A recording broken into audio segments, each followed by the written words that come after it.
Di era 4.0, industri komunikasi dan media digital adalah salah satu bidang yang sangat prospektif.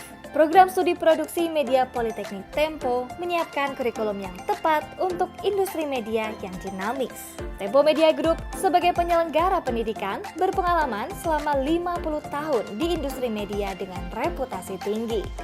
Para pengajar dari kalangan praktisi media dan komunikasi akan mendidik mahasiswa prodi produksi media Politeknik Tempo untuk siap bekerja di dunia profesional.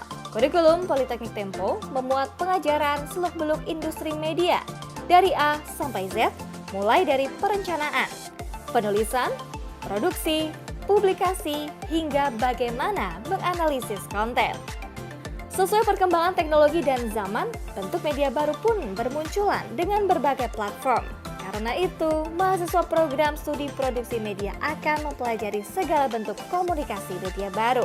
Sarjana terapan ilmu komunikasi dari Prodi Produksi Media Politeknik Tempo disiapkan untuk berkarir sebagai jurnalis multimedia, public relations, content creator, dan perencana produksi media.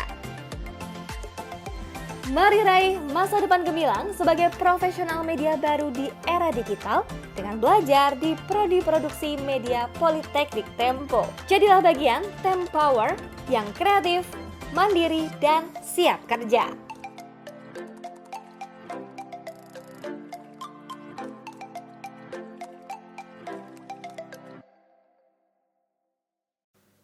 Halo, bertemu kembali dengan saya Budi Setiarso dalam program Ini Budi. Yang bisa Anda saksikan di YouTube tempo.co, juga YouTube TV Tempo, dan juga di saluran Genflix TV Tempo. Bersama saya sudah hadir tadi seorang yang saya kira sangat penting ya buat peristiwa-peristiwa yang menjadi perhatian publik akhir-akhir ini, yaitu tentang alih status pegawai di Komisi Pemberantasan Korupsi, dan Ombudsman sudah memberikan satu statement putusan terhadap pengaduan dari sejumlah pegawai KPK yang dinyatakan tidak lulus tes wawasan kebangsaan. Pak Endi Jaweng. Ini apa namanya, dulu banyak bergerak di bidang di otonomi daerah, sekarang bergerak di bidang ombudsman. Terima kasih, Bang Endi. Sama-sama, Mas Budi. Iya. Pertama tentu saja selamat sudah menghasilkan satu putusan yang saya kira kalau saya lihat di medsos itu saya kira sambutannya positif lah ya, karena Alhamdulillah Mas Bud sudah selesai proses kerjanya dan mudah-mudahan dapat respon yang bagus. Iya. Jadi berapa lama ini Pak Endi ini? Sejak para pelapor dalam hal ini 75 pegawai KPK datang bertemu kami di sini. Ini kalau hitungan waktunya kira-kira 2,5 bulan, Mas. 2,5 bulan ya, total sampai sekarang. Sampai ke proses tadi. Untuk membuka ini saya pengen Pak Endi menceritakan secara singkat gitu, apa sih putusan terpenting dari Ombudsman terhadap persoalan di KPK yang berlarut-larut, yang kita tahu ini menjadi perhatian publik juga ya, karena ada 75 orang yang tidak dinyatakan tidak memenuhi syarat, dan itu artinya harus meninggalkan KPK, padahal mereka adalah orang-orang yang sebagian adalah penyidik-penyidik senior, termasuk ketua Satgas ya, stasiun penyidikan. Apa putusan terpenting hari yang diputuskan oleh Ombudsman? Kalau diringkas ke satu kalimat, Mas Bud, adalah ada maladministrasi dalam proses alih status pegawai KPK menjadi pegawai ASN. Tentu karena kata maladministrasi ini kata yang mungkin belum familiar bagi banyak orang. Maladministrasi itu kata keramat kalau di Ombudsman.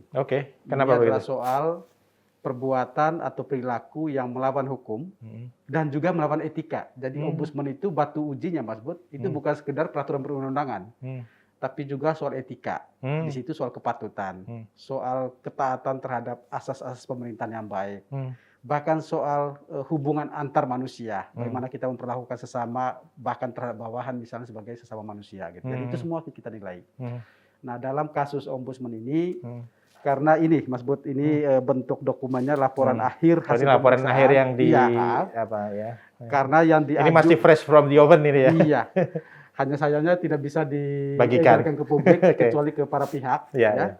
Nah, karena yang diajukan oleh teman-teman pelapor ini adalah dugaan penyimpangan prosedur, dan penyimpangan prosedur adalah salah satu bentuk maladministrasi. Ini dulu yang kami uji. Tapi ternyata dalam perkembangannya, temuannya tidak hanya penyimpangan prosedur, ada penyalahgunaan kewenangan.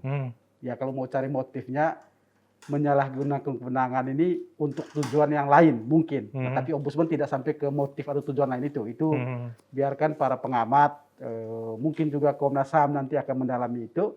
Kami sampai pada bahwa ini ada penyalahgunaan kewenangan, ada inkompetensi dari BKN misalnya. BKN atau pimpinan KPK? Kalau yang dua tadi pimpinan KPK. Yang tadi pimpinan KPK. Kemudian mungkin saya perlu jelaskan dulu ya. Terlapornya mungkin kita agak dari awal dulu ya.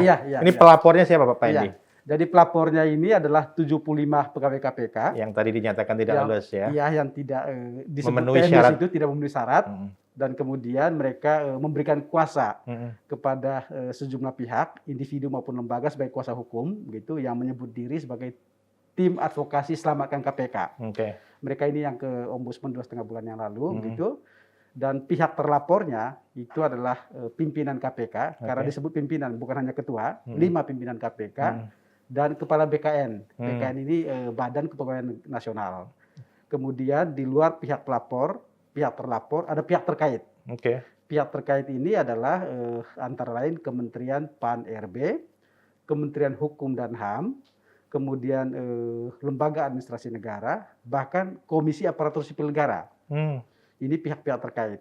Dan di luar ini dalam proses pemeriksaan kami juga meminta keterangan ahli administrasi publik Prof. Eko Prasojo dan ahli hukum dari Fakultas Hukum UI. Jadi banyak pihak yang kemudian kita. Jadi ada pelapor, terlapor, pihak terkait, ada ahli. Gitu. 2,5 bulan meminta keterangan orang. Meminta keterangan, meminta klarifikasi. Dan sebenarnya yang berat itu Mas Bud, membaca dokumennya. Dokumennya itu ribuan halaman, Mas. Apa itu dokumen apa? Dokumen macam-macam. Dari pihak pelapor itu kirim banyak dokumen, dari pihak terlapor juga kirim banyak dokumen, kemudian juga pihak terkait juga dokumen. Tentu dokumen sesuai dengan perspektif mereka, begitu. Dan disinilah pentingnya peran para ahli ketika kita membaca semua dokumen yang ada. Dan bukan berarti ombudsman tidak bisa mengambil sikap, kita membutuhkan peneguhan atau penguatan dari sisi keilmuan gitu, dan tentu dasar hukum. Maka kemudian kita melihat bahwa peran para ahli juga sangat penting dalam bukan memandu, tapi paling tidak memberikan perspektif kepada ombudsman. Semua yang itu hadir untuk pimpinannya Pak. Jadi misalnya dari KPK yang hadir adalah Wakil Ketua KPK, Mas Gufron bersama Sekjen dan kemudian Kepala Biro Hukum dan timnya. Jadi semua sudah kita mintakan keterangan gitu. Dan rantai proses pelayanan yang dijadikan fokus oleh ombudsman adalah pemeriksaan atas 3 tahapan. 3 tahapan ini sebenarnya kalau mau lebih luas, Mas Bud, kita mulai melihat Undang-Undang 19 2019 dan PP 41. Tetapi karena prosesnya ini sudah jauh terlewati, kita masuk ke tahapan pertama, itulah penyusunan peraturan perundang-undangan. Dalam hal ini adalah peraturan komisioner, peraturan KPK 1 tahun 2021 itu. Kita melihat apakah ada benar tidak seperti ini dugaan maladministrasi dalam proses penyusunannya. Dan untuk itu kemudian kita mengundang atau meminta keterangan dan klarifikasi dari para pihak terkait, termasuk Kementerian Hukum yang melakukan harmonisasi. Nah, kemudian setelah melihat proses penyusunan regulasinya, pelaksanaan regulasinya. Pelaksanaan regulasi ini terkait dengan pelaksanaan asesmen TPK-nya. Dan kemudian tahapan ketiga adalah penetapan hasil. Nah, ini pada setiap tahapan ini terjadi maladministrasi berlapis-lapis. Gitu ya. Boleh lapis pertamanya apa? Lapis pertama adalah ketika proses penyusunan Perkom atau Peraturan KPK 1/2021 itu adalah beberapa hal, gitu ya. Kalau kita melihat sejarahnya, Perkom ini sudah mulai dibahas rancangannya sejak bulan Agustus 2020. Dan kemudian sebenarnya puncak harmonisasinya itu di sekitar tanggal 16, 17, 21, 22 Desember. Dan dari sisi isi, kita melihat sebenarnya isinya sudah cukup lengkap. Tetapi ternyata di tanggal 5 Januari ada rapat internal KPK yang kemudian menyisipkan satu ayat. Jadi kalau sampai bulan Desember tadi itu Mas Bud, belum ada klausul yang kita bicarakan hari ini soal TWK. Sama sekali belum ada. Oh, jadi dari tadi pertamanya bulan Agustus sampai dengan akhir Desember sama sekali nggak ada. Nggak ada. Semua pembicaraan bahwa ini adalah peralihan status, ya namanya alih, ya konversi, bukan seleksi. Ini bukan rekrutmen baru, ini adalah peralihan. Peralihan karena ada undang-undang baru ya. Iya, karena perintah dari undang-undang, Undang-Undang 19. Jadi memang memaknai itu sebagai peralihan. Tapi begitu kemudian masuk ke Januari, itu ada rapat internal di KPK, yang kemudian tanggal 5 membahas dan kemudian kesepakatannya menyisipkan satu klausul, satu ayat sesungguhnya yang kemudian menjadi ayat pasal 5 ayat 4 itu, klausul terkait dengan asesmen TWK untuk menjadi alat ukur menguji kesetiaan dan ketaatan terhadap Pancasila, Undang-Undang 45, negara kesatuan sampai pada pemerintahan yang sah gitu. Kemudian di tanggal 25 Januari ada juga rapat internal KPK, entah gimana ceritanya, kemudian masuk klausul terkait bahwa ini diselenggarakan bekerja sama dengan BKN. Kalau melihat dokumen, ini adalah atas usulan tertulis dari BKN. Usulan dari BKN, inisiatif BKN. BKN mengusulkan secara tertulis agar ini diselenggarakan oleh KPK. Tadinya oleh KPK tapi kemudian bekerja sama dengan BKN. Ini di dalam tahap harmonisasi juga, Pak? Ini tahap harmonisasi. Sorry, sebelum lebih jauh, ketika dimintai keterangan di Ombudsman ini, usulan atau penyisipan satu pasal itu, prosesnya seperti apa ceritanya? Nah, itu dan kata penyisipan itu bukan bahasa Ombudsman, itu bahasa mereka, bahasa notulensi tertulis. Jadi kata disisipkan itu bahasa mereka. Bahasa KPK ya? Bahasa KPK. Mungkin kalau bahasa di jalanan itu ya kalau mungkin ya bahasa diselundupkan atau apapun. Iya. Disisipkan begitu.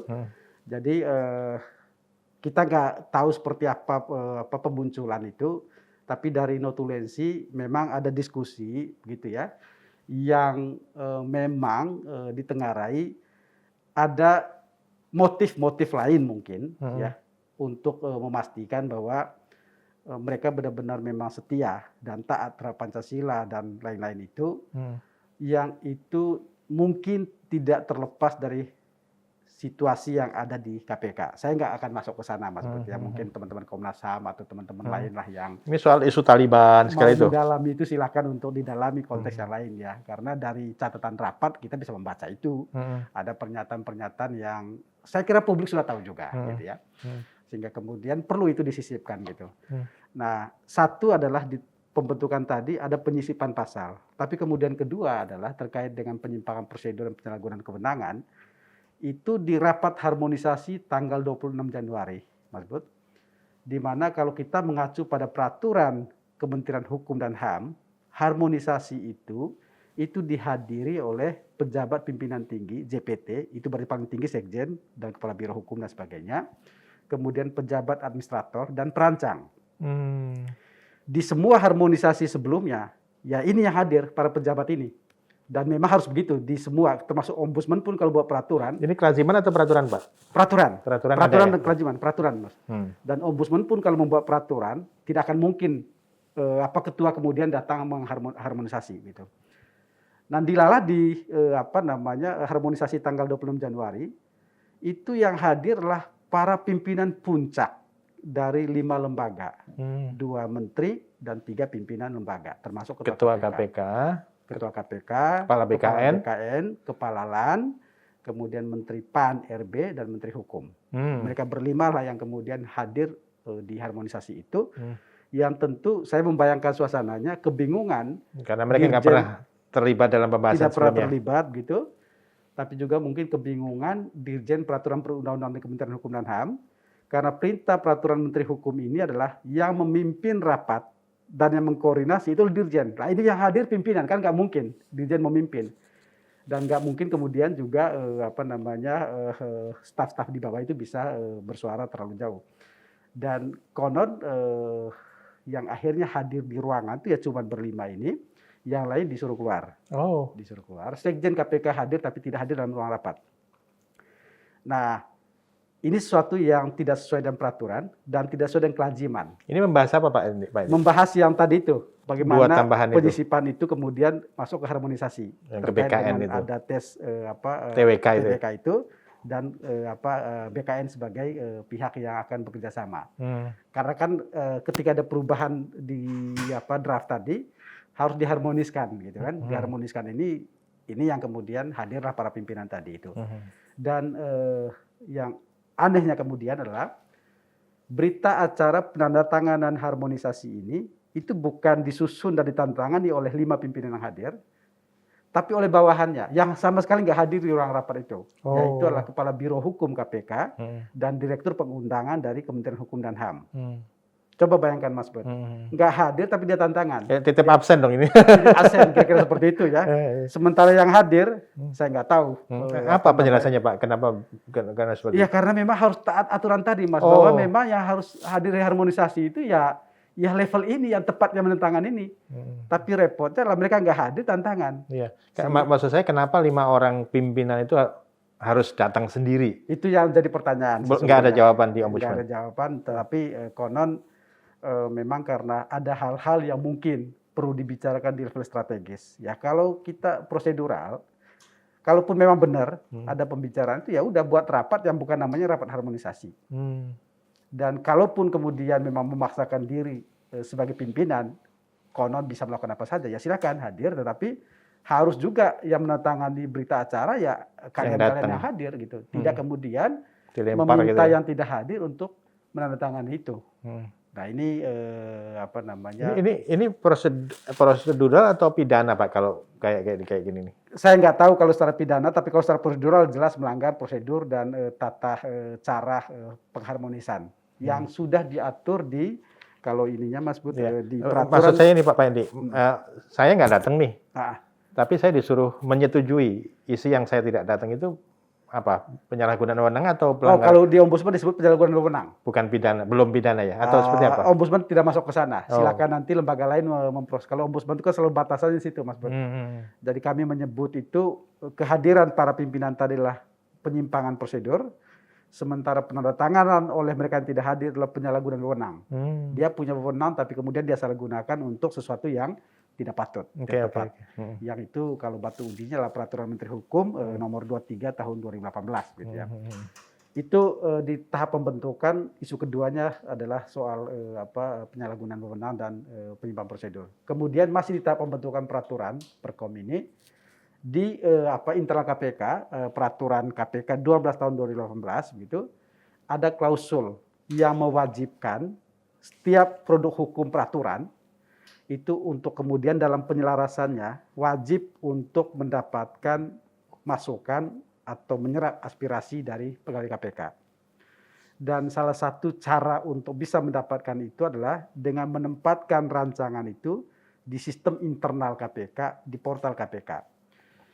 Kalau lihat prosesnya, penempatan terakhir rancangan ini adalah pada tanggal 16 November tahun 2020. Artinya jauh sebelum harmonisasi, Mas Bud. Jadi sebenarnya teman-teman KPK itu kehilangan hak untuk mengetahui, mendapatkan informasi, apalagi memberikan masukan, itu sudah di tanggal 16. Tentu mungkin mereka tahu dari diskusi, dari obrolan, dari gosip, ya itu kan soal yang lain. Tapi bahwa secara formal itu tidak mendapatkan karena tidak ditempatkan, itu berarti KPK sebenarnya tidak menegakkan prinsip-prinsip tata kelola regulasi yang benar. Good regulatory governance-nya itu tidak jalan gitu. Sehingga kami melihat bahwa ada penyimpangan prosedur juga yang dilakukan oleh KPK yang tidak sesuai dengan peraturan yang dia susun untuk menempatkan itu di sistem mereka ya. Di sistem mereka. Jadi ini membuat orang bisa baca perkembangan biar dia peraturannya tahu, gitu. Sehingga kemudian dia bisa beri masukan. Saya membayangkan kalau kemudian tiap tahapan itu ditempatkan di sana, pegawai KPK nggak akan kaget, kecuali kalau mereka sendiri nggak baca, itu lain soal. Tidak akan kaget muncul klausul-klausul baru tadi, misalnya. Karena mereka nggak punya akses untuk mengetahui dokumen, tahunya belakangan hari, tahunya dari setelah diundangkan, ya pasti orang kemudian kaget dan protes, kan gitu. Jadi peraturan-peraturan sebelumnya masuk sistem itu ya Pak Wendy, masuk ya? Di KPK ya? Iya, sama seperti kami di Ombudsman juga wajib Mas untuk itu diketahui oleh para pegawai dan bahkan mendapatkan masukan. Karena kan ini nanti berlaku untuk semua, bukan hanya untuk pimpinan. Nah ini di tahapan ini tahap penyusunan regulasi ada 3 bentuk pelanggaran tadi. Amanat administrasi. Kemudian setelah regulasi kan dilaksanakan. Nah dilaksanakan ini mulai dari penyusunan MOU dan perjanjian kerjasama. Nah yang menarik adalah MOU dan perjanjian kerjasama ini itu buat dan ditandatangani di bulan April. Itu sekitar tanggal 20-an gitu. Tapi kemudian backdated. Ini BKN sama KPK ya? Ya, ini karena kan harus ada kerangka untuk kerjasama. Hitam di atas putih gitu. Antara KPK dan BKN gitu. Karena kan KPK tadi sudah dimasukkan sebagai pihak yang akan bekerja sama. Jadi perlu ada MOU dan ada PKS yang itu kemudian ditandatangani di bulan April, tapi kemudian dimundurkan tanggalnya ke tanggal 27 Januari. Nah, dari April ke Januari. Iya, jadi 3 bulan mundurnya. Kita kemudian mendalami kenapa mundur seperti ini. Itu karena memang pembayaran hanya akan dilakukan kalau tanggalnya adalah sebelum kegiatan. Kegiatannya itu sekitar tanggal 9 Maret. Kegiatan TBK-nya sendiri. Iya. Jadi memang itu terkait dengan pembayaran di Kementerian Keuangan gitu. Mundurkan tanggalnya gitu. Meskipun kemudian KPK mengatakan akhirnya tidak berlaku klausul pembayaran karena pakai budgetnya BKN. Ya, BKN. Nah, ini juga menarik sebenarnya. Yang mestinya harusnya dibiayai oleh KPK karena KPK penyelenggara. Usernya juga dia pengguna tapi dia juga pelaksana. Itu bunyi peraturan KPK. Kemudian dengan ini dibiayai oleh pihak yang lain, berarti penggunanya itu KPK, pelaksananya ya di sana, berpindah. Ini masuk kategori gratifikasi nggak kalau kayak gini? Nggak tahu itu nanti lebih dalam ya Mas Budi. Tapi intinya itu. Dan kemudian pelaksanaan TWK di bulan Maret. Jadi kalau MOU dan PKS itu tidak hanya soal uang Mas. Meskipun uang sudah berpindah dari KPK ke jadi bebannya BKN. Tapi kan di dalamnya bukan hanya soal uang. Iya betul. Mekanisme kerjasama dan sebagainya. Coba bayangkan. Jadi pelaksanaan TWK di bulan Maret tanggal 9 belum ada dasar hukumnya. Belum ada dasar kerangka kerjanya. Ya. Nah, ini juga kita lihat sebagai penyalahgunaan wewenang gitu ya. Dan kemudian berikutnya adalah Pak, soal ini Pak, ini jadi dari bulan April ditandatangani untuk Januari seolah-olah Januari. Iya. Kegiatannya sudah bulan Maret. Tanggal 9. Bulan 9. Iya. Jadi ini pemalsuan atau bukan ini? Ombudsman tidak punya istilah pemalsuan. Ombudsman itu bermain di kata-kata yang memang menjadi klausul di kita. Kalau enggak penyimpangan prosedur, penyalahgunaan wewenang, tindakan tidak patut, macam-macam. Itu kita tidak mengenal istilah pemalsuan.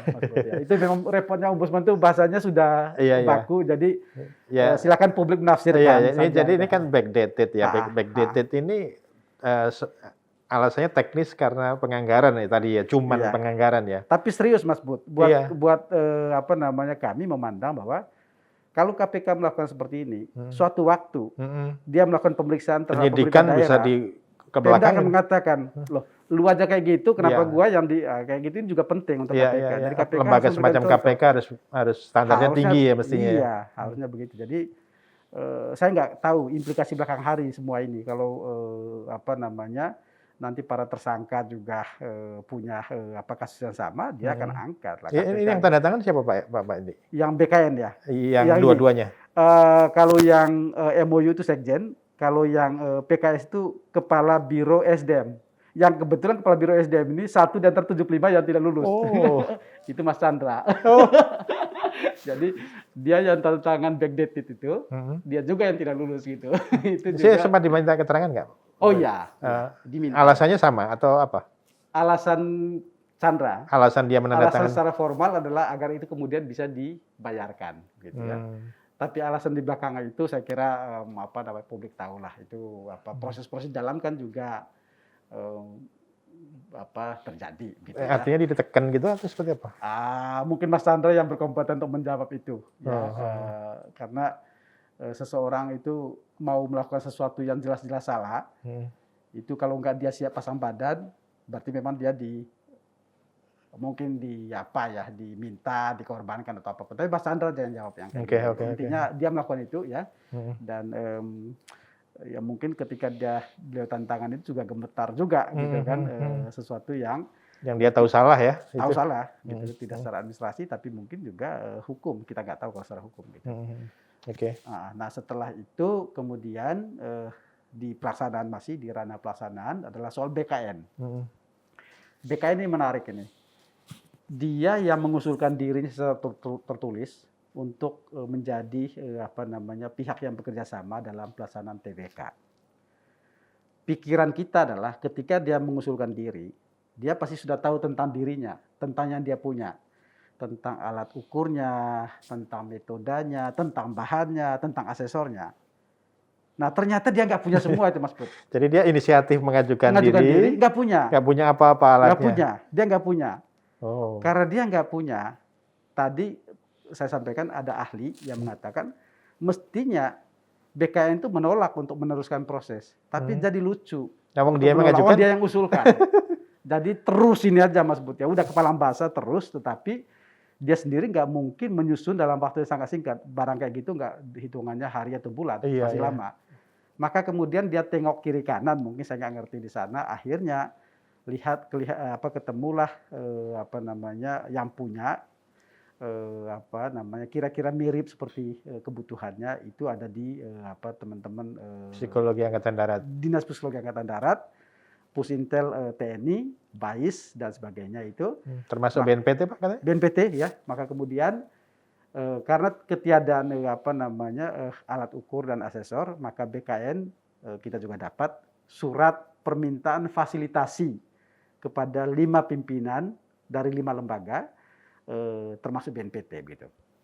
Celakanya adalah sampai hari ini BKN tidak memiliki dan tidak bisa menguasai dokumen yang terkait SK keputusan, sehingga mereka sulit untuk menguji apakah para asesor yang dikirim dari 5 lembaga ini adalah punya kompetensi dan punya sertifikat atau tidak. Sampai sekarang nggak bisa dibuktikan. Jadi sulit untuk kemudian menjawab pertanyaan publik, apakah para asesor ini memang beneran asesor, punya kompetensi, punya sertifikat sebagai asesor.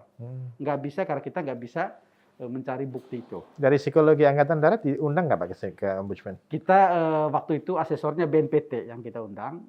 Dari TNI nggak ada? Enggak ini. Oh, yang BNPT datang? Iya, BNPT datang, Direktur Pencegahannya, Brigjen Lutfi kalau nggak salah, saya lupa. Ya. Itu yang kita ini undang. Beliau ke sini memang menceritakan banyak terkait substansi pertanyaan. Yang itu kita menggali banyak, tapi kita tidak sampaikan di laporan karena Ombudsman tidak sampai pada menilai substansi. Yang itu jadi obrolan di publik mungkin. Mas Buti ya soal jenis-jenis pertanyaan. Ada sholat pakai kunut nggak, gitu-gitu ya. Itu dari BNPT pertanyaannya. Dari semua mereka ya, dari itu yang memang kalau lihat yang disampaikan, memang pertanyaan-pertanyaan itu pertanyaan-pertanyaan yang dipakai di lingkungan internal tentara atau dipakai untuk kontra intelijen. Wow. Nah, yang begini ini yang kemudian jadi, tapi Ombudsman tidak sampai kemudian menguji itu karena biarkanlah nanti lembaga lain yang akan menguji substansi pertanyaan. Ombudsman tidak akan tidak dalam posisi untuk menguji. Jadi menurut Pak Kepala BNPT Direktur BNPT, pertanyaan-pertanyaan yang diajukan itu adalah pertanyaan yang biasanya dipakai untuk kontra intelijen gitu ya. Pertanyaan-pertanyaan untuk itu. Tapi bahwa kemudian memang jenis-jenis pertanyaan itu tidak cocok untuk menilai keperluan alih status gitu ya. Keperluan alih status untuk aparatur sipil negara gitu ya. Tapi Ombudsman tidak ke tahapan itu menilai. Kita hanya prosedur pelibatan mereka. Sehingga posisi yang diambil Ombudsman adalah bukan kemudian mempersoalkan para asesor ini. Yang kita persoalkan adalah pihak penggunanya, alatnya ya. BKN-nya kenapa menggunakan mereka. Iya. Nah, sempat ditanyakan nggak Pak Endi, kan kalau saya baca, saya dengar juga dari beberapa orang di antara 75 itu kan mereka menanyakan identitas asesornya ya, dan mereka tidak mengaku. Itu standar atau memang kayak misalnya nggak mengakui siapa mereka, identitas mereka, itu wajar atau enggak? Mestinya kalau bicara tentang keterbukaan ya, kita perlu tahu dong siapa yang sedang kita hadapi gitu kan. Tetapi buat saya Mas Bud, sebenarnya ini bukan ranah para personel yang ikut tes. Ini ranah lembaga yang harus bertanya. Yang mengatur ya. Mestinya KPK dan BKN lah yang bertanya kepada mereka, bahkan meminta bukti benar nggak mereka ini asesor. Itu mestinya adalah tanggung jawab pimpinan lembaga. Makanya kita ini tidak membawa ini ke ranah para pegawai yang silakan kalau mau ke arah sana untuk melihat secara proses saja dan hasilnya. Bisa saja sesungguhnya peserta itu untuk bertanya. Di rekomendasi apa saran tadi Pak Endi? Di tindakan korektif. Oh, tindakan korektif itu juga meminta hasilnya disampaikan ke para objek itu ya, ke para yang diakses itu ya. Iya, itu nanti di tindakan korektif. Nah, itu di ranah kedua, kemudian ranah terakhir tentu adalah di penetapan hasil gitu ya. Kalau kita kembali mengacu pada pertimbangan dalam putusan MK yang sangat jelas sesungguhnya Mas Bud ya, bahwa peralihan ini tidak boleh merugikan hak para pegawai KPK untuk menjadi ASN gitu. Kemudian kedua, pernyataan Presiden yang juga saya kira cukup terang ya, tidak serta-merta itu ya. Terang bahwa tidak serta-merta dan ini dipakai sebagai dasar untuk pembinaan dan sebagainya, bahkan disebut secara khusus perlu pendidikan kedinasan begitu. Dan kemudian ketiga adalah bahwa di Perkom 1/2021 tidak ada klausul terkait konsekuensi. Sama sekali nggak diatur tentang konsekuensi, apalagi menyebut TMS dan MS, sama sekali nggak ada di Perkom gitu. Dan kemudian terkait dengan Ombudsman sendiri, hasil pemeriksaan kita yang menemukan berlapis-lapis maladministrasi tadi, maka kemudian mestinya penetapan hasil ini harus dianggap salah begitu. Dan atas itulah kemudian Ombudsman menyampaikan dua tingkatan sesungguhnya Mas Bud. Satu, tindakan korektif, dua, rekomendasi nanti. Yang kami sampaikan hari ini di dokumen ini belum rekomendasi, masih lama. Apa bedanya rekomendasi dengan saran? Tindakan korektif, Mas. Kita tindakan korektif. Kalau bahasanya. Jadi apa tingkatannya seperti apa Pak Endi? Jadi tindakan korektif itu adalah perbaikan atas kesalahan yang terjadi, baik prosedur, penyimpangan dan sebagainya, ya. Dan dalam poin yang kita sampaikan tadi ada 4 tindakan korektif yang dilakukan kepada KPK dan juga kepada BKN, begitu ya. Yang ini kita akan berikan waktu 30 hari, Mas Bud, untuk mereka jalankan. Menjalankan tindakan korektif. Dan kita punya alat kerja di sini, unit kerja yang namanya keasistenan resolusi monitoring untuk memantau selama 30 hari sejauh mana mereka kemudian menjalankan poin-poin tindakan korektif tadi. Dan kita akan pantau secara intensif untuk mereka begitu. Bila dalam 30 hari tidak ada respon, apalagi tidak ada tindakan korektif gitu, maka kemudian kita akan berlanjut baru ke rekomendasi, Mas Bud. Oh, jadi rekomendasi itu puncak. Di atas di atas tindakan korektif. Dan rekomendasi ini kalau di Ombudsman itu mahkota. Kita sangat berharap tidak sampai ke rekomendasi.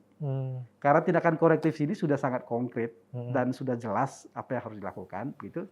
Tapi kalaupun kemudian sampai ke rekomendasi begitu, maka akan ada 60 hari buat ombudsman untuk memantau lagi. Rekomendasinya apa kita belum susun karena kita belum tahu. Ini mudah-mudahan kita berharap ya tindakan korektif jalan sehingga tidak sampai rekomendasi. Oh, rekomendasi itu biasanya beda dengan ini?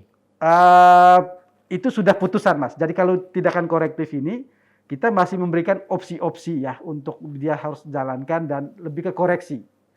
Kalau rekomendasi sudah putusan, Anda salah, Anda ini segala macam, udah itu sama seperti putusan kalau di pengadilan rekomendasi itu. Jadi sudah tidak lagi bicara tentang koreksi.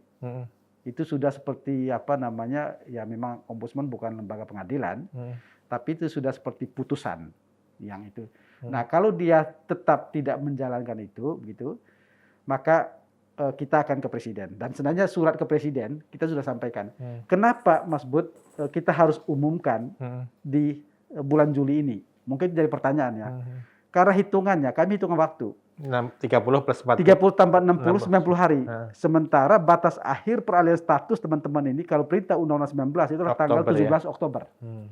Jadi selesainya pekerjaan ini 16 Juli, dan hitungannya itu persis 90 hari sampai dengan 17 Oktober itu. Jadi sebenarnya yang 75 itu harus diangkat sebelum 30 Oktober sebelum tadi ya. 30, sebelum 30 Oktober. Jadi kita menyampaikan tindakan korektif yang terakhir tadi adalah dengan mempertimbangkan putusan MK, kemudian bukan hanya mempertimbangkan, tapi dengan mematuhi pertimbangan dalam putusan MK, kemudian mematuhi pernyataan Presiden sebagai puncak dari kekuasaan eksekutif, dan kemudian juga melihat Perkom sendiri, dan jujur harus melihat juga makna dari peralihan di Undang-Undang 19 maupun PP 41, dan juga memperhatikan temuan dari ombudsman. Mestinya nggak ada pilihan kecuali kemudian selama proses sampai 30 Oktober ini akan dilakukan upaya-upaya rehabilitasi, dan bila perlu kalau memang temuan TMS itu benar adanya, ya seperti kata Presiden, ya akan dilakukan pembinaan, ya mungkin pendidikan kedinasan dan sebagainya. Tapi status mereka pasti bahwa sebelum 30 Oktober harus mereka ASN. akan menjadi ASN. Maka kami berharap tindakan korektif yang disampaikan ombudsman ini menjadi dasar buat Presiden, dasar untuk bertindak, dasar untuk mengambil kebijakan, take over, mengambil alih, dan kemudian beliau yang akan memutuskan. Tapi kami sungguh tidak berharap sampai ke Presiden. Kita berharap KPK dan BKN yang akan merespon. Jadi ini kan sudah diserahkan ke pimpinan KPK juga, Pak Endi ya? Sudah. Pak Endi, saya penasaran sebenarnya kan ini memang prosedurnya itu tadi penuh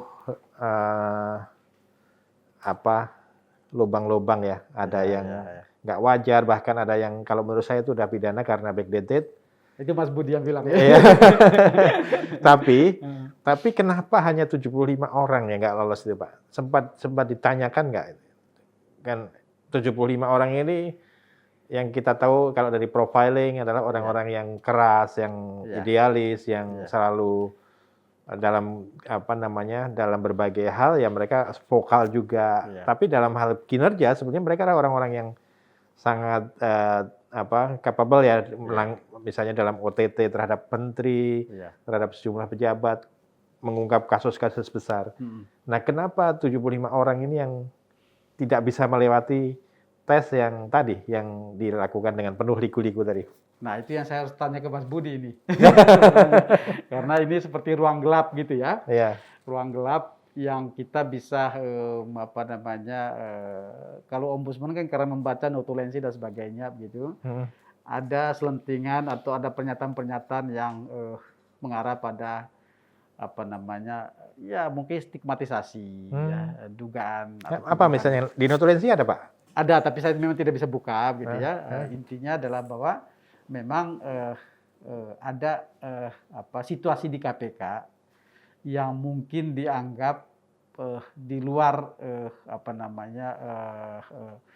kepatutan umum, dan di luar hal-hal yang mestinya dimiliki oleh para pegawai KPK. Itu yang muncul di notulensi. Ya. Tetapi di balik itu kita nggak tahu apakah pemunculan labeling seperti ini atau bahkan stigma seperti ini hanya istilah yang dipakai kepada mereka-mereka yang mungkin ini mungkin Mas Budi, mungkin memang punya hubungan bermasalah dengan pimpinan KPK. Kita nggak Ketua tahu. KPK lah. Kita nggak ngerti. Gitu. Jadi ini yang perlu didalami oleh, saya nggak tahu siapa, lembaga mana nanti, apakah Komnas HAM atau siapa begitu ya, sehingga bisa menjawab pertanyaan dan mungkin juga apa yang muncul di publik terkait dengan isu-isu yang kemudian dibuat kategori-kategori itu. Ada yang memang selama ini merepotkan ketua. Karena dia wadah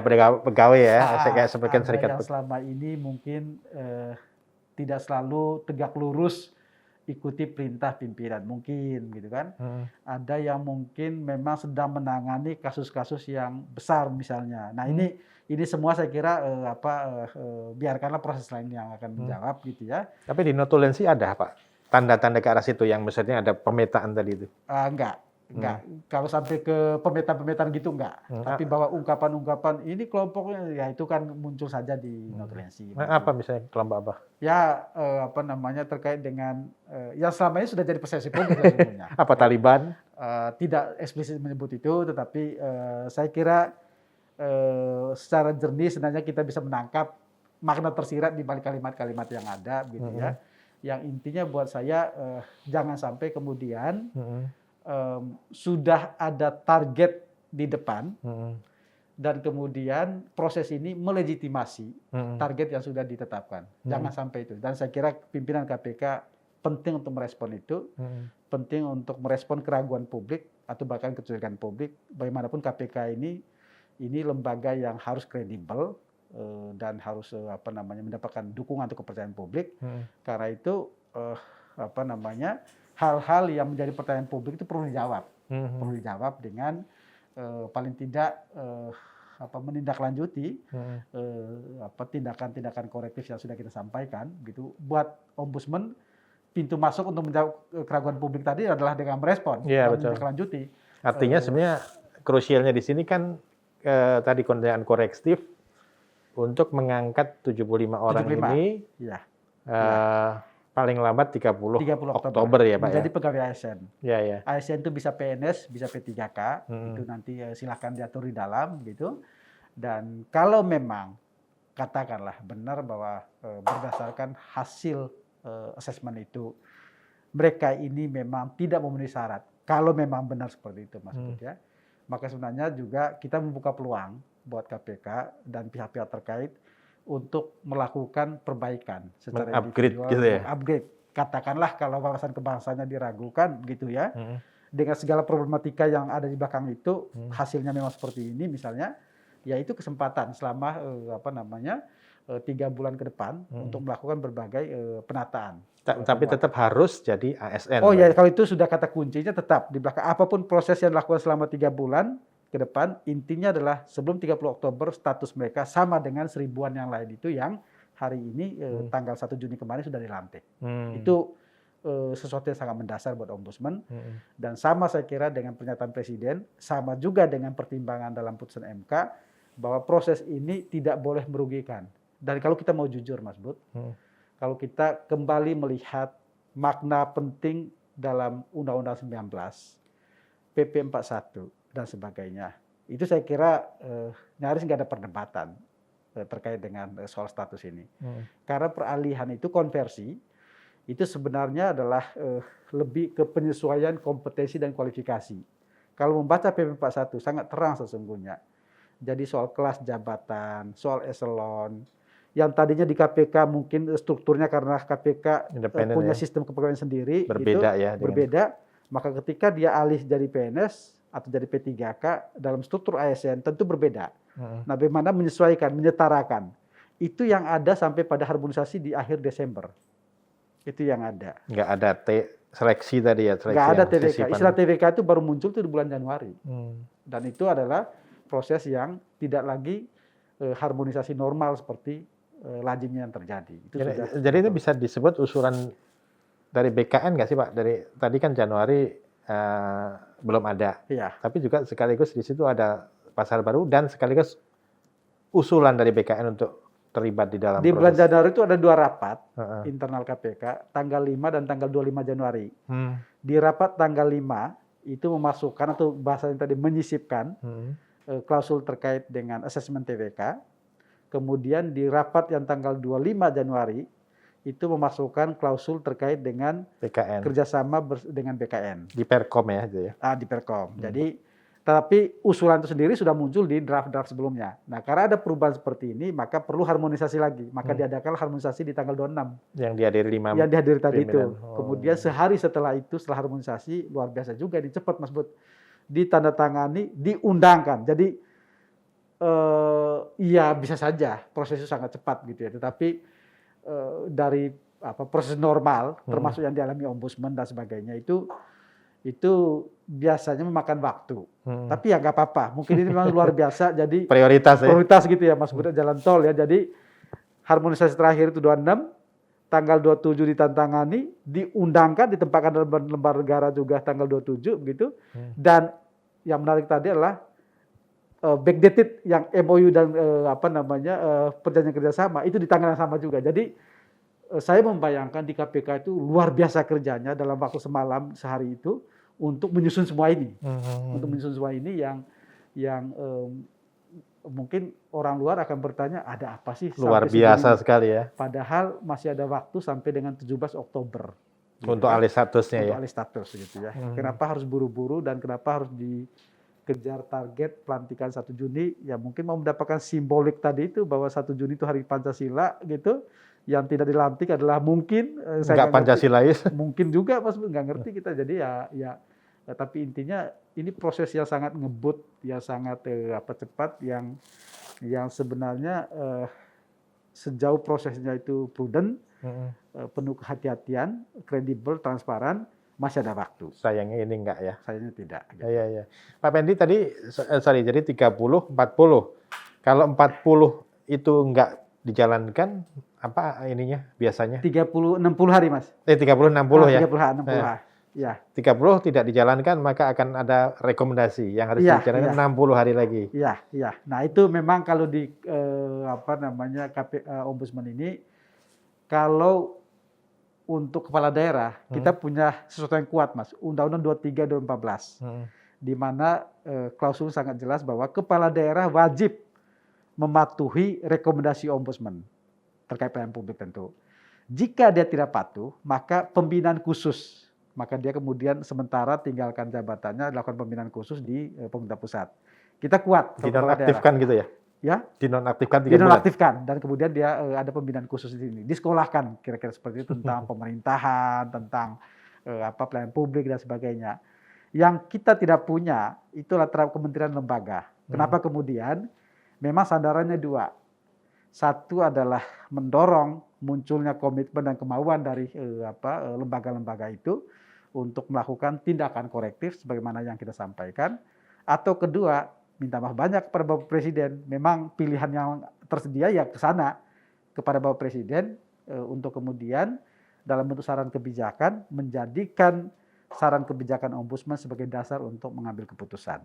Saya tahu mungkin Presiden akan melihat kok apa-apa ke saya. Tapi untuk yang KPK ini kelas berat, ini sesuatu yang sangat mendasar.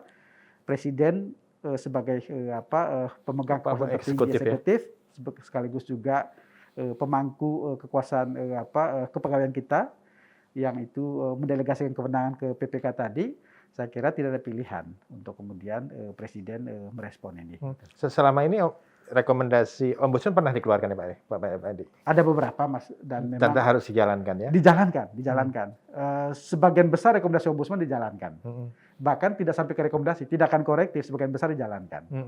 Jadi kalau muncul di luar gitu bahwa karena mungkin pilihan kata rekomendasi ya, Mas Bud ya. Kayak soft gitu ya Pak ya? Publik itu mempersepsikan rekomendasi itu seperti kita kalau buat penelitian, di bab terakhir itu ada kesimpulan dan rekomendasi. Bukan itu kalau di Ombudsman. Sebelum halaman persembahan itu? Iya, rekomendasi di Ombudsman itu sama seperti putusan kalau di pengadilan. Itu putusan. Dan rekomendasi itulah produk hukum.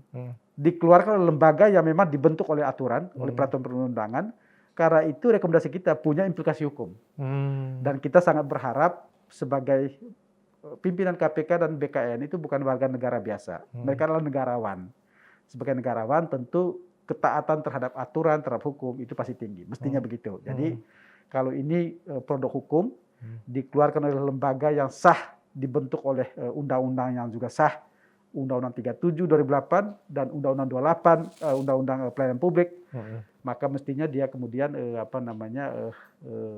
terikat pada apa yang kita sampaikan. Ya, kan banyak orang yang tadi saya baca juga, ombudsman itu apa sih kekuatannya kan gitu ya. Jadi memang banyak orang yang nggak paham juga soal kekuatan kami pada pengaruh, Mas Bud. Pengaruh, jadi kami selalu menyebut diri ombudsman bukan rejim sanksi, tapi rejim pengaruh.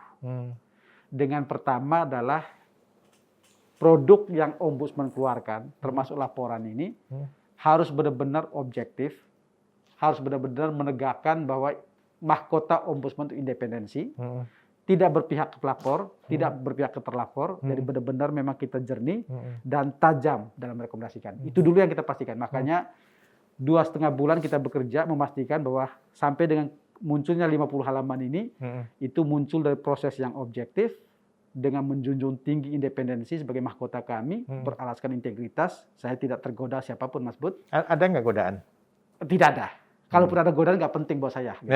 Tekanan juga nggak penting. Tekanan gitu. ada tapi? Nggak, ya itu biasa saja lah, Mas Bud. Apa misalnya? Tapi itu biasa saja. Tapi poin saya adalah bahwa kami memastikan proses kita berjalan benar, gitu. Dan kemudian kedua adalah ombudsman juga punya unit kerja yang selama ini unit kerja ini sangat efektif untuk memonitoring dan meresolusi problem-problem ketika kemudian tidak ada respon atau tindak lanjut. Dan saya bisa sampaikan ke publik bahwa sebagian besar tindakan korektif ombudsman, apalagi kalau sampai ke rekomendasi, itu dijalankan. Kita nggak tahu yang ini, karena ini kan baru disampaikan. Tentu kita berharap, dan harapan ideal dari ombudsman adalah ini berhenti di KPK dan di BKN, tidak sampai ke istana, tidak sampai ke sana. Mudah-mudahan tindakan korektif dijalankan, KPK dan BKN yang menjadi terminal akhir begitu, sehingga tidak sampai ke rekomendasi, apalagi sampai kemudian bahwa Presiden harus turun tangan. Itu sebenarnya harapan ideal kita. Pak Endi, ini ada satu, saya mungkin nggak tahu apakah Pak Endi bisa berkomentar soal ini ya. Kalau kita lihat KPK ini kan dari revisi undang-undangnya yang juga sangat cepat. Dalam waktu kalau nggak salah seminggu itu selesai di DPR, ya sampai DIM-nya pun sangat cepat. Ini sekarang juga ada alih status yang didorong sangat cepat. Ada pelanggaran-pelanggaran juga menurut ombudsman. Pak Endi melihat ini sebuah gerakan untuk memang menghadirkan KPK nggak sih Pak Endi? Saya tidak dalam posisi untuk menjawab itu, Mas Bud. Itu biarkanlah teman-teman aktivis, para pengamat, atau mungkin juga ada lembaga lain yang akan melihat ke arah sana, ya. Itu di luar batasan. Tapi itu ada nggak semacam dasar di hati Pak ini, sehingga ini membuat saya mendorong lebih objektif, lebih. Oh iya, itu kalau itu pasti, Mas Bud, bahwa KPK itu bukan hanya lembaga, bukan sekedar organisasi. Dia adalah simbol harapan publik. Dan buat saya, ini bukan soal 75 pegawai KPK, bukan sekedar soal novel, bukan sekedar soal Yudi Purnomo, bukan sekedar soal Chandra. Ini soal bangsa, soal kita. Gitu. Jadi memang kalau meluaskan dalam bingkai yang besar dan mendasar, saya kira inilah bagian dari komitmen paling tidak saya pribadi untuk memberikan sesuatu, ya, memastikan bahwa Indonesia masa depan, visi 2045 Indonesia yang hebat, Indonesia yang maju, itu adalah Indonesia yang bersih, Indonesia yang sejauh mungkin sedikit atau mudah-mudahan rendah atau tidak ada bahkan tindakan maladministrasi, inefisiensi dan korupsi. Saya selalu melihat 3 isu ini yang menjadi tantangan kita ke depan. Maladministrasi terkait dengan pelanggaran-pelanggaran dalam tata kelola birokrasi dan pemerintahan, inefisiensi terkait dengan cara kita bekerja yang sangat boros, gitu, dan kemudian korupsi yang semua kita tahu adalah kejahatan kemanusiaan, terutama korupsi-korupsi yang berskala besar, grand corruption. Jadi memang itu memengaruhi. Oh iya, itu kalau itu, tapi tetap saya objektif tentu saja, ya, tetapi objektivitas saya tentu tidak dibangun di atas ruang kosong. Saya pasti punya komitmen.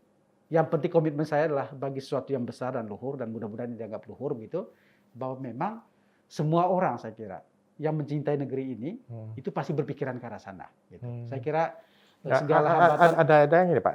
Saya tahu setiap pemilihan yang melibatkan DPR itu ada dukungan-dukungan kepada termasuk dalam pemilihan komisioner ombudsman itu pasti ada barangkali kewajiban meminta dukungan dari fraksi-fraksi gitu ya. Nah mereka mengintervensi ini nggak Pak tadi? Ya itu bagian dari proses saja lah Mas Bud. Bagian dari proses, dan saya kira ketika saya berada di lembaga ini bekerja dengan segala proses, saya menyadari semua itu. Dan ya tegak lurus saja Mas Bud. Tegak lurus begitu untuk bekerja sesuai dengan panggilan hati nurani, itu penting banget. Biasanya jawabnya gimana Pak Endi kalau ada semacam iya, kita respon menyapa ya kita balik menyapa. Kalau kemudian bertanya ya kita sampaikan bahwa semua dalam proses. Jadi saya tidak bisa untuk menyampaikan hasil, namanya proses ya proses, gitu pasti sedang berjalan. Tidak ada sesuatu yang bisa disampaikan dulu, tidak ada update dan sebagainya, begitu. Tunggu saja di ujung nanti seperti apa hasilnya dan pasti akan diumumkan. Karena di pasal 8 Undang-Undang Ombudsman itu diberikan kewenangan kepada kami, Mas Bud. Selain kewenangan tadi, jadi kita menyampaikan saran ke Presiden tadi itu kewenangan Ombudsman. Ombudsman diberikan kewenangan untuk menyampaikan saran perbaikan kepada Presiden. Itu kewenangan. Jadi kami kirim ke Presiden tadi itu bukan pertimbangan-pertimbangan di sisi Presiden saja. Itu juga pertimbangan di Ombudsman.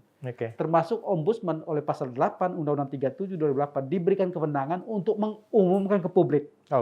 Dibolehkan. Jadi acara hari ini acara yang sah. Karena bukan karena pengen festival. Bukan. Karena memang hak publik untuk mengetahui. Tetapi memang sayangnya untuk dokumennya belum bisa. Makanya masih tindakan korektif. Tapi nanti kalau sudah rekomendasi Mas dibuka ke publik kan sudah putusan. Oke.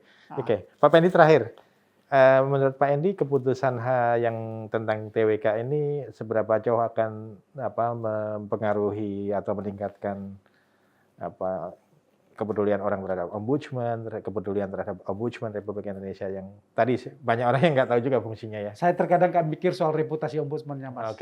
Dalam artian bahwa apakah ini kemudian akan meningkatkan reputasi kita, akan tentu kita berharap bahwa dengan bekerja benar orang percaya kita. Karena kredibilitas itu penting untuk lembaga seperti ini dan kepercayaan publik itu adalah jangkar. Ombudsman ini oleh Presiden Gus Dur di tahun 2000 dimaknai sebagai lembaga yang mewakili masyarakat untuk mengawasi kinerja negara, terutama adalah kinerja penyelenggaraan publik. Jadi memang basis sosial kami itu ada di masyarakat. Karena itu kredibilitas lembaga dan kepercayaan publik itu menjadi sangat penting. Dan mudah-mudahan dengan bekerja secara benar seperti ini, kemudian publik menaruh harapan. Tapi ketika saya mengerjakan ini, saya sama sekali nggak mikir soal itu. Yang penting saya bekerja sesuai dengan apa yang saya objektif rasa benar. Dan mudah-mudahan tadi tindakan koreksinya segera dijalankan ya Pak oleh KPK, oleh BKN dan juga oleh lembaga atau pihak-pihak yang terkait. Terima kasih Pak Endi. Kita ketemu lagi di episode selanjutnya. Sampai jumpa, tetap sehat. Pak Endi, terima kasih.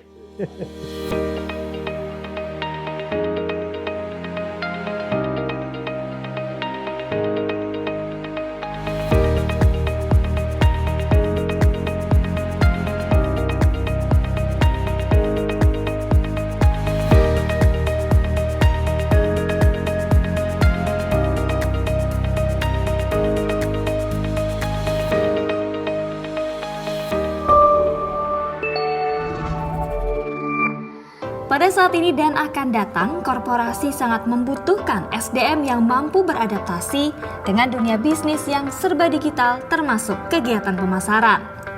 Untuk itu, kami hadir dengan membuka program studi manajemen pemasaran internasional yang akan dikuatkan dengan pembelajaran local culture di banyak negara. Kurikulum dirancang dinamis mengikuti perkembangan dunia kerja dan dunia usaha yang bergerak begitu cepat. Tempo Media Group sebagai penyelenggara pendidikan berpengalaman di industri media dengan reputasi tinggi selama lebih dari 50 tahun. Para pengajar dari kalangan praktisi akan mendidik mahasiswa program studi manajemen pemasaran internasional untuk siap bekerja di dunia profesional. Kurikulum Politeknik Tempo berbasis keahlian terapan dengan muatan 60% praktik yang didukung fasilitas Smart Campus dengan digitalisasi sistem belajar. Mahasiswa berkesempatan praktek kerja langsung di lebih dari 20 perusahaan di lingkungan Tempo Media Group dan Mitra Politeknik Tempo. Lulusan sarjana terapan manajemen disiapkan untuk berprofesi menjadi marketing planner, digital marketer, konsultan pemasaran, customer relation management, dan juga entrepreneur yang berorientasi pasar global. Raih masa depan cerah bersama Politeknik Tempo dengan belajar di program studi manajemen pemasaran internasional. Jadilah profesional marketer baru di era digital. Mari menjadi bagian dari keluarga besar Tempower yang kreatif, mandiri, dan siap kerja.